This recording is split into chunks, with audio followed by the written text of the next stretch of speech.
Cette semaine, on va aborder l'alimentation émotionnelle. Et pourquoi c'est important? Parce qu'en fait, les statistiques disent que pour les personnes qui jonglent avec le syndrome du yo-yo et la gestion de poids, 82% de ces gens-là, c'est au niveau émotionnel que la problématique s'est créée. Alors, qu'est-ce qui se passe exactement? C'est que on n'a pas appris à gérer nos émotions. Vraiment pas. On a plutôt associé, on a fait des associations. Maintenant, tu comprends le concept. On a fait des associations que, au moment où est-ce qu'on avait de la peine, par exemple, ben, on pouvait se tourner vers la nourriture. C'est ça qu'on nous a appris. Sans vraiment se dire, ben, tu as de la peine, voici. Mais nous, quand on est enfant, on a fait cette association-là. Donc, on avait de la peine, on se tournait vers la nourriture. On avait besoin d'une récompense, on se tournait vers la nourriture. On vivait du stress, on se tournait vers la nourriture. On vivait un ennui, un vide intérieur. Puis le vide, là, ça peut être le manque d'amour qu'on n'a pas conscientisé, mais que lorsqu'on fait le travail, on s'aperçoit que oui, en effet, je mange parce que je ressens un vide intérieur. Et souvent, c'est le manque d'amour qu'on a eu et qu'on continue d'avoir, donc on ne s'aime même pas. Non seulement qu'on ne reçoit pas l'amour qu'on voudrait recevoir des autres, mais on ne s'aime pas non plus, alors on vit un vide à l'intérieur. Alors on va manger parce qu'on ressent un vide à l'intérieur. Alors, c'est important d'en prendre en considération. Je t'ai mis quelques documents pour t'aider à voir si c'est une problématique chez toi. Okay? Parce qu'on peut manger pour différentes raisons. On peut manger juste par habitude, on peut manger par manger ses émotions, on peut manger aussi par dépendance. Donc, il y a une différence entre l'alimentation émotionnelle et la dépendance de certains aliments. C'est que quand on mange émotionnellement, c'est qu'on va manger un peu n'importe quoi. Qu'est-ce qui se retrouve dans notre garde-manger, dans notre réfrigérateur, parce qu'on veut combler un vide ou on veut tamiser une émotion négative, tout simplement. Tandis que quand on a une dépendance, et je t'invite à faire le petit document là, que je t'ai donné, le questionnaire sur l'échelle de Yale, qui c'est vraiment scientifique, donc le questionnaire qu'ils ont conçu pour voir si tu as cette problématique-là. Donc, la dépendance, c'est lorsqu'il y a une substance en particulier. Donc, il va y avoir un aliment ou une substance. Donc, on peut avoir une dépendance au café, à un breuvage en particulier, à l'alcool, à la cigarette. On peut avoir la dépendance au jeu. On peut avoir une dépendance à d'autres choses aussi que la nourriture.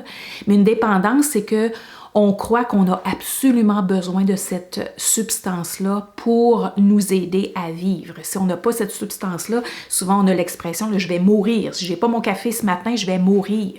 Si je ne finis pas mon repas avec du sucre, ça ne fonctionne pas. Il faut absolument. Okay? Donc, une dépendance est plutôt reliée à une substance en particulier. Mais c'est encore, au niveau inconscient, ça a tout été créé, parce que c'est pas vrai qu'on va mourir si on n'a pas, on prend pas notre café ou on n'a pas, on termine pas notre repas avec un dessert ou on n'a pas une sucrerie. C'est pas vrai qu'on va mourir. Donc, c'est une fausse croyance qu'on a adoptée et qu'on a conditionnée. Donc, on a renforcé. Et à un moment donné, on a vraiment l'impression que la nourriture elle a de l'emprise sur nous parce qu'on ne sait pas comment s'en libérer. Maintenant, comment on fait pour s'en libérer? Naturellement, je vais vous parler au niveau mental, ça va être définitivement au niveau mental qu'on va devoir travailler. Et là, je dois être très authentique avec toi pour dire que ça prend du temps. C'est pas au bout de 6 semaines que tu vas être libéré. OK? Absolument pas. Et là, je ne vais pas vers les troubles alimentaires. OK? Je ne suis pas formée pour te donner des thérapies sur les troubles alimentaires. Si jamais tu as une problématique à ce niveau-là, je te conseille fortement d'aller consulter. Okay? Maintenant, moi-même, j'en ai eu un trouble alimentaire et je me suis libérée de ce trouble-là parce que c'est vraiment comme ça que je l'exprime. Je me suis libérée de cette problématique à travers les techniques PNL. Pourquoi les techniques PNL? Parce que c'est le langage qui influence le cerveau, comme tu comprends maintenant, le conditionnement, les associations et tout ça. Alors, j'ai travaillé pour défaire les associations, pour comprendre quels étaient mes déclencheurs, changer Donc, être à l'affût de mes déclencheurs, organiser mon environnement en conséquence. Donc, il y a plusieurs choses. J'ai vraiment, vraiment travaillé sur mon environnement, sur moi, mes associations, mon mental, mon dialogue intérieur, continuellement.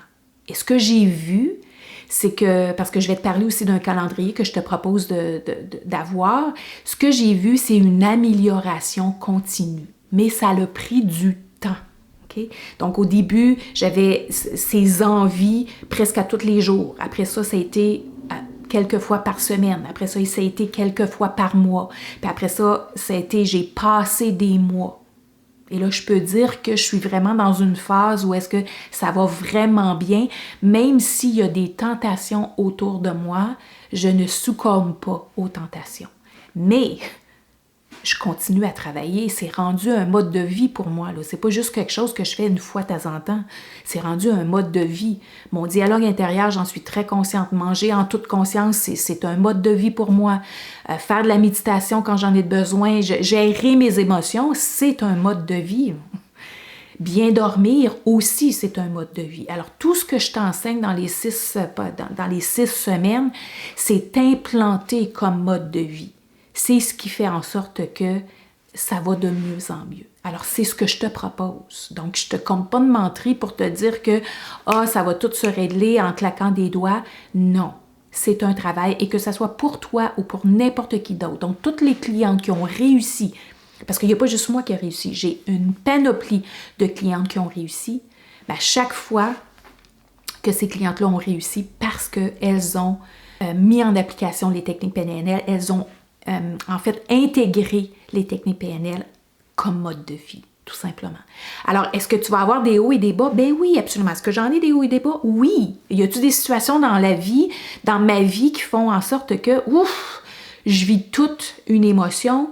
Est-ce que j'aurais envie de me tourner vers la nourriture? Oui, la pensée me vient. Mais j'ai tellement d'outils maintenant qui sont fortifiés que la pensée, elle reste pas. Elle s'en va parce que je sais que je reconnais que j'ai besoin de gérer mon émotion, alors je la gère autrement que par la nourriture.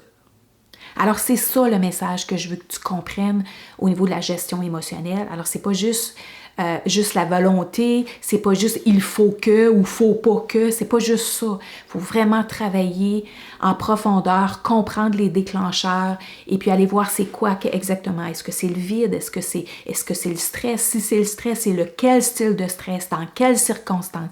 Alors il va y avoir du travail à faire et le gros du travail va être fait à ce niveau-là. Maintenant, comme stratégie, là, si on y allait de base comme stratégie, bien, la première chose, c'est que s'assurer d'avoir un environnement qui t'aide à ne pas avoir des tentations. Que ça soit la dépendance envers un aliment particulier ou que ça soit avoir tendance à se tourner vers l'alimentation, vers la nourriture, si tu te sens pas bien, bien, plus que tu as de sucreries dans ta maison, dans ton environnement, que ce soit dans ta maison ou si tu vas travailler puis tu en as plein les tiroirs, bien, c'est sûr que ça va être difficile. OK? C'est comme, pense-y, là, c'est comme une personne alcoolique. C'est difficile pour elle au début de ne pas boire si la maison ou son environnement, c'est plein d'alcool. C'est la même chose pour l'alimentation émotionnelle ou la dépendance. Alors, tu as besoin de sevrer. Okay? Donc, c'est important de changer ton environnement pour un certain temps du moins. Okay? Ça ne veut pas dire que vitam aeternam, il n'y aura plus de sucreries, puis c'est fini, puis il n'y a plus de dessert qui rentre dans ta maison ou il n'y a plus de la substance dont tu as la dépendance. Non, absolument pas. Éventuellement, ça ne te dérangera plus. Mais pour le temps que ça te dérange, ben aide-toi. Et demande à ta famille et ton environnement aussi de t'aider dans cette démarche-là. Okay? Ça, c'est très, très, très important. La deuxième chose, c'est d'être consciente. Donc, notre cerveau, en fait, on fonctionne majoritairement à du 95% dans l'inconscience. Alors, on va faire l'effort d'être de plus en plus consciente de qu'est-ce que je fais. Puis souvent, ça se passe par après. OK? C'est au début, là, tu vas t'en apercevoir après. Tu vas te dire, mais voyons donc, comment ça se fait que j'ai mangé ça? Donc, qu'est-ce qui s'est passé? Et là, c'est très, très, très important de ne pas avoir la culpabilité. Non, c'est que tu vas y aller avec observation. Je me suis observée, OK, je me suis tournée vers ça. Qu'est-ce qui est arrivé? Ah ben ouais, j'ai eu toute une journée, j'avais plus d'énergie, puis voici ce que j'ai fait. OK? Et là, tu vas te préparer pour la prochaine fois. Qu'est-ce que je vais faire la prochaine fois au lieu de? Et là, ça m'amène à te parler de, bien, ça va te prendre des outils pour apprendre à gérer tes émotions. Ça prend ça. Parce que si tu n'apprends pas à gérer tes émotions autrement que par te tourner vers la nourriture, bien, ton cerveau, c'est le chemin qu'il connaît. Okay? Alors, je vais t'en parler ça dans la capsule mentale. On va regarder plusieurs stratégies et je vais t'en mettre. Donc, il va y avoir plus d'outils dans cette semaine parce que la gestion émotionnelle, puis encore une fois, je ne t'ai pas tout donné mes outils parce que je ne veux pas te submerger de notions. Hein? J'ai dit que je faisais ça en synthèse, très concis, mais ça va être important que même si tu en prends juste une ou deux, que tu répètes. Répète cette stratégie-là, ça va être très, très, très important. Le cerveau se conditionne par la répétition. Si tu fais la technique PNL une fois de temps en temps, ça ne gère pas tes émotions, ça. Okay?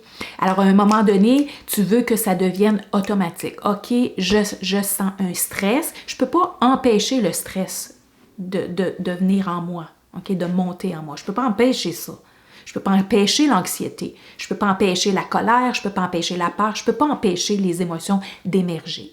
Mais je peux savoir comment les gérer, par exemple. Ça, je peux avoir des stratégies et le faire. Et c'est ça qui va t'aider à dissiper l'alimentation émotionnelle et même dissiper aussi ta dépendance. Alors voilà, j'espère que ça t'aide.